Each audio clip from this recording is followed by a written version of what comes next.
Laura, now tell Luke the truth. I said I would meet you right in here. Isn't that right? No, Mel. No? No. You said you'd meet me in Robert's stateroom, not Luke's. Look, you slimy little jerk. You can't tell a lie with a damn. So why don't you just drop it? I know exactly what you're looking for. You know what it is? I know what it is. It's this. You wear it? So why don't you go tell your boss?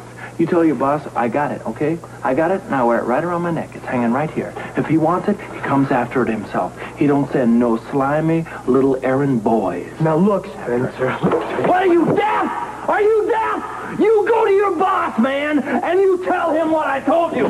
Now get off my boat! Go! You failure! Well, he got the signal. What was he doing here? Looking for David Gray's gold medallion. This. You know, this is really an interesting piece. Of course, I wouldn't be caught dead wearing costume jewelry, but you put a few diamonds around it, you know, it might make an interesting bracelet, I would think. You should have seen Luke. I mean, he handled the situation with Mel just beautifully. Thank you.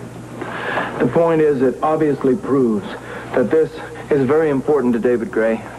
And we're back where we started. We got to find out why. Why? I told you I would take you to that coin specialist. How about tomorrow? I have an idea. Really? I do have very fascinating ideas on occasion, Robert. I bet you do. Now, wait a minute. Wait a minute, Tiffany. Okay, what is it? What's your suggestion? I was thinking about Magna the Gypsy. You know, they're back in Port Charles because they're camped down next to the amusement park. So maybe she would know something about the medallion. Tiffany, dear sweet darling. Look, I know you mean well, but at this point in time, we need facts, not to sit down and talk to a whole lot of potential pickpockets. Now, wait a minute, Robert, wait a minute. Tiff may have a very good suggestion here. I would like to talk to this woman. I would like to know what she told Mrs. Whitaker and why. What was that? That was a fluke. Magda came in contact with Mrs. Whitaker over at the Quartermains, and then went and told Mrs. Whitaker that she would in turn see Laura. Which she did, and the Whitaker's barn it features corners. Oh, come on, Jackie. Look, you of all people should be able to see through a trick like this. Well, what makes you so sure it was a trick? Because it's one of the oldest gimmicks in the book. What you do is you make a prediction so general that when something finally happens, they say they forecast it. Robert, I still think one of us should talk to her. She could be working for Gray. Look, mate, I think we're reaching a little bit here. Why? All right, well, look, maybe we are. Okay, anything to make you happy. Thank you. Listen, have you ever seen Magda's crystal ball, Jackie? And would you like to? Well, I think I'd better stay here with Laura. Okay. Well, what about you? I'll go with you, Robert. Good girl. That's what contemporary living is all about. Let's get going to creeps. See if there's anybody home. Yes? Sorry to disturb your card night, but is Magda in? Are you police? No, the name's Scorpio. Miss Hill. Magda knows me. Not police? Come on, buddy. Does this look like a policewoman? Come in.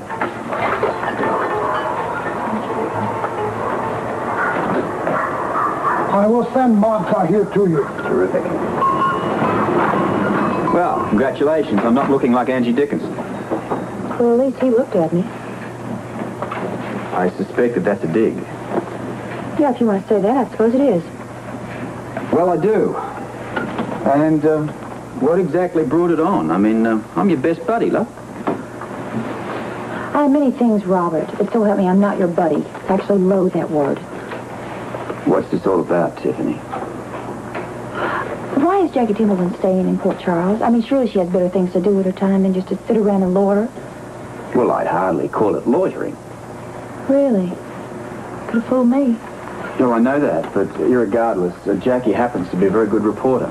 Well, bully for her. Why doesn't she go back to New York and report then? Because she's here on an assignment. What assignment? Oh, other than that little, simpering schoolboy. Well, irregardless of the simpering schoolboy, she's here covering the Malkuth exhibition when it gets to Port Charles. Oh, good Lord. Is she going to be here till then? It's not too far off. It's going to be an eternity for me, I guarantee you that. I suppose that this was, your idea. No, it wasn't. But, for the record, I did encourage her to stay, and I'm glad she has. Now who's being fooled?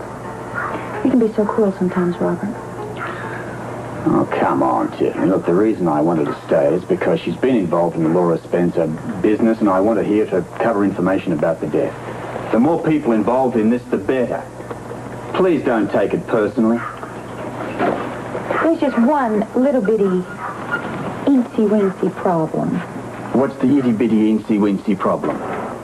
Tell Robert. Jackie Templeton is one big fat pain. Well, that's just... Magda. From the first life I knew. Today, I would see friends. And you are here, Mrs. Scorpio, the lovely lady. Tiffany Hill, Magda. But me, I have a request. I know that also, Mrs. Scorpio. Well, how convenient. We don't have to go into details now. We'd be grateful if you'd come back to the Haunted Star with us. Now? We need your special expertise. No, not be convenient, no. Magda, listen. We need your help, and besides, I figured that you owe us one. I am a gypsy, Mr. Scorpio. A gypsy owes nothing to no one. Oh, what a lovely way to live. As I understand it, we had you booked to appear at the opening night of the Haunted Star, and you did a no-show on us. Now, in my simple terms, you owe us. You are very clever, Mr. Scorpio. He used to be, darling. He's a little addle-headed these days. Will you come? You are clever, and you are correct, yes.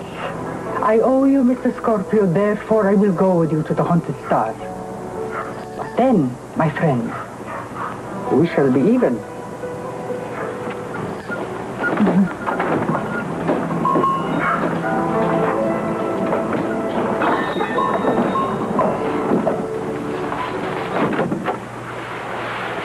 Hi, how'd it go? Wonderfully.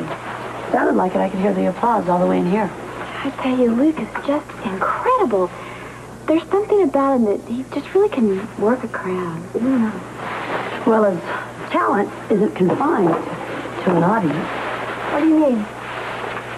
Well, obviously, Laura, he seems to be working on you, isn't he? Well, if you're talking about his strong personality, I can do nothing but agree with you. There's something about it that when I'm around him, I just feel safe and protected. Here, will you help me with this, please? Sure. Thanks. That's what you look for in a relationship, isn't it? What? Well, I'm not criticizing you, Laura, but I'm stating a fact. You've always wanted people to protect you. And when Mom and Dad couldn't do it, you turned to me. You resent that? Of course not, but I am saying that that's what you're responding to in Luke. And to make this little setup complete, Luke's in a very vulnerable state right now because of his wife. And he's responding to your helplessness. Helplessness? Jackie, I am not helpless. But Laura, you are. You will always be. But you gotta realize there's nothing wrong with that. That's just you. But you've got to realize that that quality in you is what appeals to Luke right now. He wants to be needed because he's lost his Laura. We don't even talk about his Laura. But that doesn't make a difference. Don't you realize he is still hung up on her memory? I mean, think about it, Laura. He will not admit that she's dead when everybody else knows that it is hopeless. Don't you think I know that? But I think you are overlooking a very important point. Is there another point? Yes, there is another point.